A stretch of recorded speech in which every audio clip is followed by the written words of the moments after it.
Akala namin simpleng biyahe lang to. Pero muntik na kaming ma-offload. Dahil isa akong single father. Sa vlog na to guys, ikikwento ko sa inyo kung ano yung nangyari.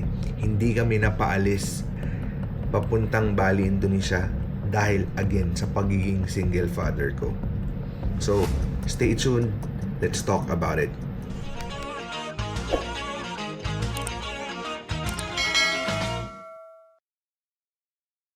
Hey you guys, welcome to Destination Dave. I hope you're doing well and welcome to my channel. Sa mga hindi pa nakaka-subscribe sa channel to, before ko ikwento yung buong pangyayari, please, I hope you guys will like, share, and subscribe to my channel and hit the notification bell. And also, idagdag ko na rin sa aking Facebook account. Meron na rin tayong Facebook account, Destination Dave as well. I hope you can follow me over there. Nag-upload din tayo doon ng content every single day. So I hope you stay tuned. So backstory tayo ng 2024. Medyo late na to, matagal na tong nangyari, tong eksena na to. My daughter and I, together with my lola and my ninang, went to Bali, Indonesia. And I thought it was just like an ordinary trip na magiging masaya kami as usual.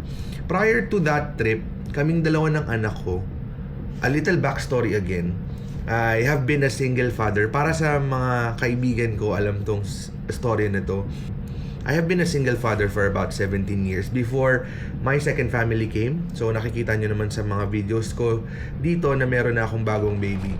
But prior to that, single father po for 17 years. Kay Rihanna, ang aking panganay. Nag-travel kami ng 2024. She was just 17 years old. Throughout her custody, okay naman kami ng mom niya. Meron akong solo parent ID and I've taken care of her my whole life. And prior to that trip, nakapunta na kami ng maraming bansa. Ng Hong Kong, Singapore, Taiwan. Marami na kami napuntahan. So, palagi naman kaming lumulusot. Pero itong trip na to, kakaiba. We did not anticipate na mahaharang kami sa immigration. So this is what happened. Pila kami na immigration. Nakita ko nakalusot yung lola ko, nakalusot na rin yung ninang ko. It's me and my daughter's turn sa immigration. Unang pila sa immigration, lalaki.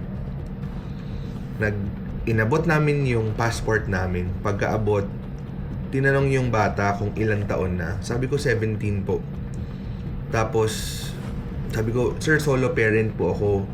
And medyo nagtagal siya. Inabot ko yung solo parent ID ko to show that I am really the father of my kid. And sabi niya, nasa na po yung DSWD travel permit nyo? Sabi ko, sir, hindi naman po nire-require sa akin yan. Nakailang travel na po kami ng anak ko. Bakit ngayon lang po sa akin hinahanap ito? Then, sabi niya, sir, required po kasi talaga yan eh.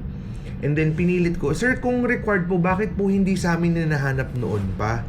Ako po ang solo na nag-aalaga sa anak ko. And we've had travel history.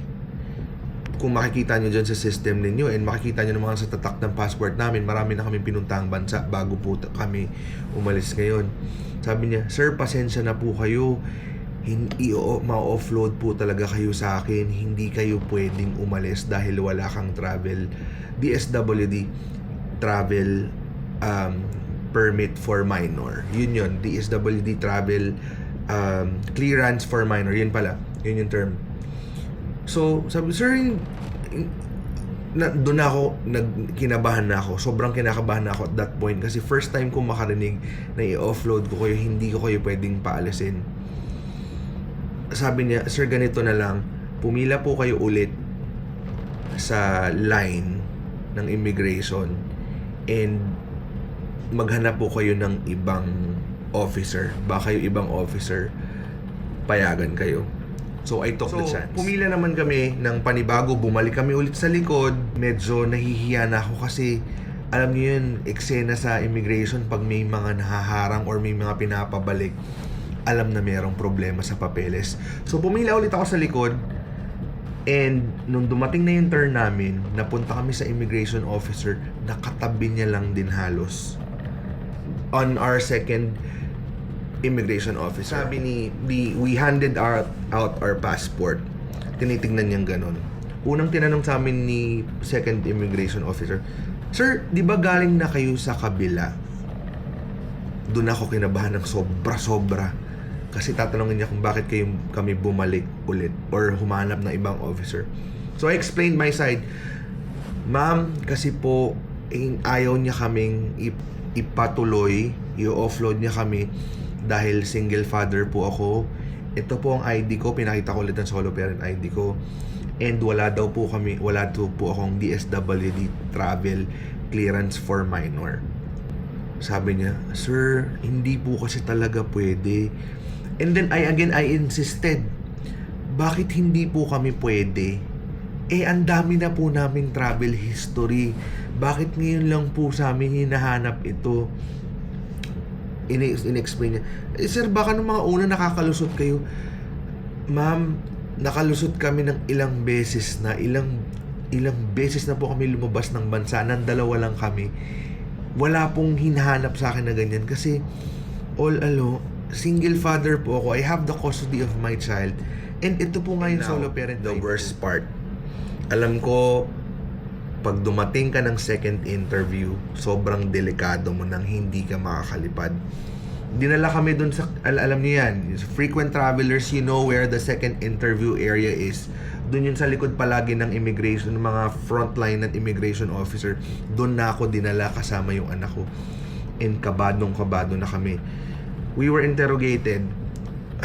Pinakita na namin yung mga passport namin. I explained my side. "Ma'am," parang supervisor na nila yung kumuusap sa amin, "Ma'am, ang tagal na namin bumabiyahe." Same exact reasoning, ganyan. And then I am again hearing the same thing that everyone's been saying. You can't fly because you do not have a travel permit. "Ma'am, bakit nga po kami nakakaalis nung mga nakaraan kung kailangan talaga yan?" And then that's the time that they really checked on our travel history. Nakita nila na ang dami na namin napuntahan and they have no explanation kung bakit kami nakakaalis. Nag-usap na yung siguro mga 3 supervisor na they were on our side, and nakikita ka sa mukha nila na dismayado sila, na nafe-feel ko na okay, i-offload kami nitong mga to, and I was preparing for the worst to happen. While waiting for the decision of the immigration officers, I asked my daughter to call her mom kasi ang DSWD travel clearance for minor is being given and will only be given to the parent, to the legal parent, which is on our case the mother. By the way, I am a single dad, hindi po kami kasal, so lumalabas na parang illegitimate parent ako as per what they said, illegitimate parent. I don't even know where that term came from, pero it's kind of unfair for me. So tumawag yung mother, tinawagan nung immigration officer, nag-usap yung immigration officer tsaka yung mother to confirm that they really are allowing, kung anak mo ba talaga to, blah blah blah. So they had like a 2-minute conversation. End of conversation. Nung natapos yung usap nila, so ayun, nakaalis naman kami. The trip went well, pero ayun nga, sobrang natuto ako dun sa travel na yun. And then moving forward, lahat ng travel namin na nanghingi na kami ng DSWD clearance. After noon, before siya ngayon 18 na yung anak ko, so she can travel now with me with no DSWD clearance. Ngayon yung mom niya naman, the following travels, she cooperated. Nagbigay naman siya naman nagdaglakan sa DSWD. Pero ayun nga, ang unfair ng batas. I don't know guys, if you can share your thoughts kung ano ba talaga yung legal. I haven't done my research. I just am sending the sentiments of a single father na it's really unfair, like the way our family code is parang structured. It's always against the father. Lagi na lang pabor sa nanay. I understand, pero the minority is screaming na para nyo kaming pinapatay dun sa batas na yun. Iniipit nyo kami na paano pag ayaw nung nanay, 'di ba? Wala lang. I just feel like sharing the story with you. Ayun, kung solo parent kayo, tatay traveling with your kid, I don't know the scenario for wed ha, yung mga kinasal. Kasi kami, hindi naman kami kinasal. So, I don't know the scenario kung single father ka tapos kasal, kung kailangan mo pa ng travel permit. I am not sure. Pero, 100% kung single father ka and you're traveling with your minor child, you definitely will need to secure a DSWD travel permit. So I hope you guys learned something today. Thank you for hearing me out. Let me know your thoughts. Comment down below. Stand by sa aking susunod na destination. Actually, by next week, we're going to Kazakhstan. So I'm excited to bring you there, guys. And always, maraming salamat, guys. Make it a great day. And let's make the day count. Thanks, guys.